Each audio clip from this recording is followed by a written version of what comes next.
If you've been following my videos recently, you know I've been talking about fallacies. And if you haven't, well, the reason I'm talking about it is I have this concern.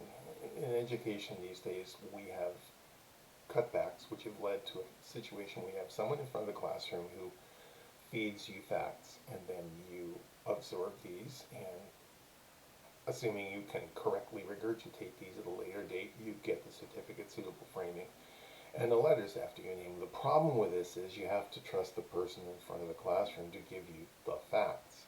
And if they don't, and you don't know how to use Aristotelian logic and to use reasoning and to recognize logical fallacies, then you end up being somebody's pawn because they're indoctrinating it. So, this is the sort of thing we ran into when I was dealing with the Satanic Panic back in the 80s and 90s, where people had all of these urban legends and conspiracy theories which violated all kinds of logical fallacy that they never learned about in school. And now we see it again with QAnon. So the one I want to talk about today is post hoc ergo propter hoc, which is Latin for after this, therefore because of this. This is a conclusion that assumes that if B occurred after A, then A must have caused B.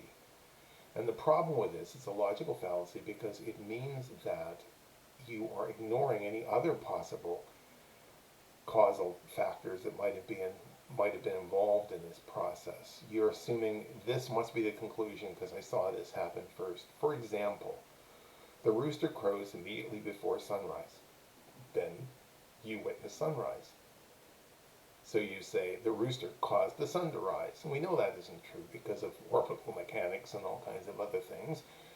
There are all kinds of other factors involved. Yes, these two things actually happened. We witnessed them, but there were other things involved that we're ignoring, coming to that conclusion.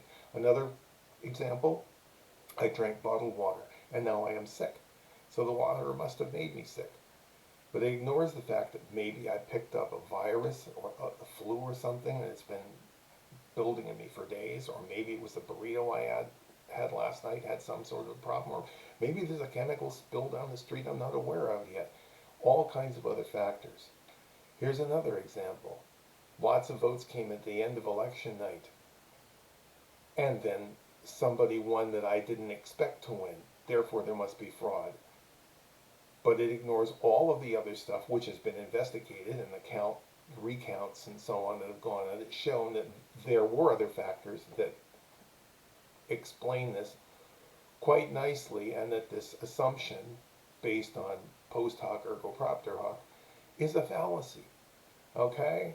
This is why in the order we have this precept: nurture the ability to perceive the truth in all matters. Because how do you do that? You use reasoning and you use your knowledge of fallacies. So be safe out there and go out there and be glorious and watch for post hoc ergo propter hoc.